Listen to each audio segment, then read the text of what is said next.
Hello बच्चों, let's see this question. And here this question says, describe the development which led to the launching of non-cooperation movement. Question आपसे बोल रहा है कि वो कारण बताइए, वो कुछ ऐसी चीज़ें बताइए जिसकी वजह से नॉन कॉरपोरेशन मूवमेंट को लॉन्च किया गया था। यानी कि वो डेवलपमेंट, वो सिचुएशन बतानी है जिसने आगे जाके नॉन कॉरपोरेशन मूवमेंट के लिए एक सिचुएशन क्रिएट करी या एक कह सकते हो जगह तैयार करी। तो हम यहाँ पे बात करेंगे नॉन कॉरपोरेशन मूवमेंट को स्टार्ट करने के पीछे के रीज़न के। क्वेश्चन का की कंसेप्ट है reason behind the non cooperation movement. Non cooperation का मतलब होता है असहयोग, यानी कि ब्रिटिश गवर्नमेंट के साथ किसी तरीके का कोई भी कॉपरेशन नहीं करना है, किसी तरीके का कोई सहयोग नहीं करना है, राइट। अभी क्यों शुरू किया गया, उसके पीछे क्या क्या कारण थे वो देखते हैं। देखो, नॉन कॉरपोरेशन मूवमेंट ऐसा नहीं है कि हाँ भाई ये चीज़ हुई और हमने इस वजह से शुरू कर दिया, नहीं। इस मूवमेंट को शुरू करने के पीछे के जो कारण है ना, वो कुछ घटनाओं से रिलेटेड नहीं है, वो बहुत सालों पुराने हैं।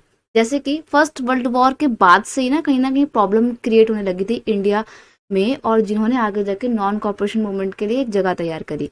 Condition created by the first world war, huge increase in the defence expenditure, introduction of new income tax, forceful recruitment of the army from the village, and influenza epidemic which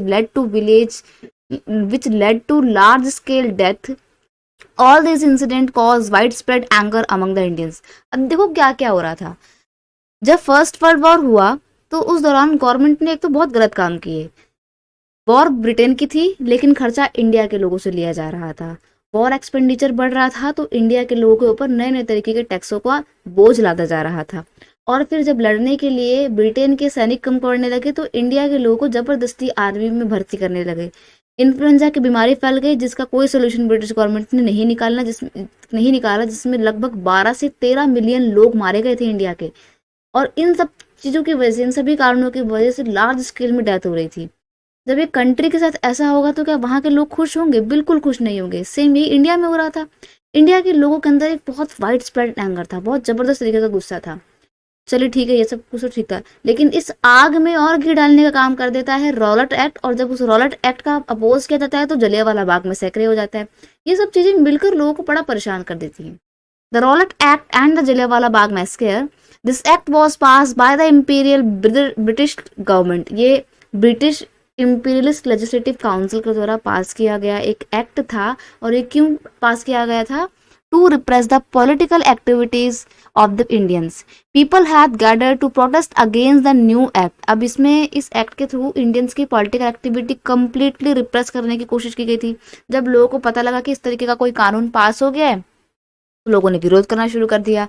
इन जलियांवाला बाग में लोग जो है, इस बाग में, जलियांवाला बाग में शांतिपूर्वक इकट्ठे हुए थे प्रोटेस्ट करने के लिए इस एक्ट के against. Where General Dyer opened fire at the unarmed innocent people, this incident added fuel to the fire. लेकिन क्या करते हैं, उन शांतिपूर्वक बैठे हुए लोगों पर, प्रोटेस्टर्स के ऊपर जनरल डायर गोलियां बरसा देते हैं जिसमें काफ़ी तादाद में लोग मारे जाते हैं, वो भी अनआर्म्ड इनोसेंट लोग, यानी कि निहत्थे मासूम लोग मारे जाते हैं। तो जब ये सारा इंसिडेंट हो जाता है तो इसने तो आग में और घी डाल दी थी। लोग और ज़्यादा परेशान हो गए थे, और ज़्यादा एजिटेटेड हो गए थे, यानी कि गुस्से में आ गए थे against British government. Gandhi ji return and satyagraha. अब गांधी जी आते हैं अफ्रीका से, 1915 में गांधी जी आते हैं भारत में, ठीक है। 16 तक घूमते हैं और फिर 17 में अपना मूवमेंट लॉन्च करते हैं। सबसे पहला मूवमेंट लॉन्च करते हैं चंपारण में, देन अहमदाबाद में, एंड देन उसके बाद अपना खेड़ा में मूवमेंट लॉन्च करते हैं। दोनों ही जगह मुंबई में, गुजरात में है, खेड़ा और अहमदाबाद, राइट। तो गांधी जी आते हैं, गांधी जी देखते हैं, पूरे इंडिया को स्टडी करते हैं और गांधी जी अपना हथियार निकालते हैं सत्याग्रह का। इस सत्याग्रह के इस वेपन्स ने ही नॉन कॉरपोरेशन मूवमेंट के लिए कह सकते हो बेस तैयार किया था। Gandhi ji launch satyagraha at various places which provided base for the non cooperation movement. Gandhi ji ने बहुत जगहों पर सत्याग्रह लॉन्च किया था। अभी मैंने बताया, सबसे पहला चंपारण में शुरू किया था जो कि बिहार में पड़ता है, 1917 में शुरू किया गया था ये वाला मूवमेंट। देन अगेन अहमदाबाद में किया जाता है, अहमदाबाद की मिल मजदूरों के लिए। फिर उसके बाद खेड़ा में करते हैं, खेड़ा भी गुजरात में ही पड़ता है, ठीक है। एंड देन उसके बाद रॉलेट एक्ट को अपोज करने के लिए भी गांधी जी रॉलेट एक्ट सत्याग्रह चलाते हैं, ठीक है। तो इस तरीके से 3-4 गांधी जी ने सक्सेसफुल मूवमेंट लॉन्च किए थे। इन सभी सक्सेसफुल सत्याग्रह ने ही नॉन कॉपरेशन मूवमेंट का बेस तैयार किया था।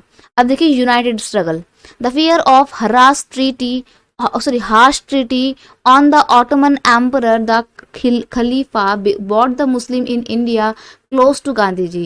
Young Muslim leaders were in favor of Hindu-Muslim united mass action against the Britishers. अब क्या होता है, फर्स्ट वर्ल्ड वॉर जब खत्म होती है तो एक हार्श ट्रीटी ऑटोमन एम्पायर के ऊपर भी इम्पोज की जाती है, और उस ऑटोमन एम्पायर के जो हेड थे वो थे खलीफा, जो कि मुस्लिम कम्युनिटी के स्पिरिचुअल हेड कंसिडर किए जाते हैं।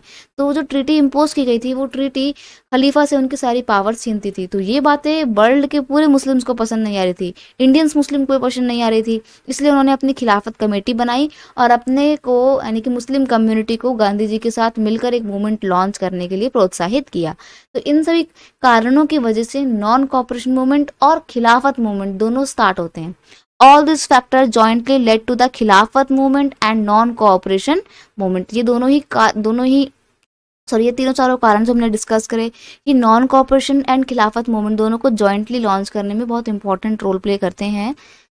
I hope you understood it well. Best of luck.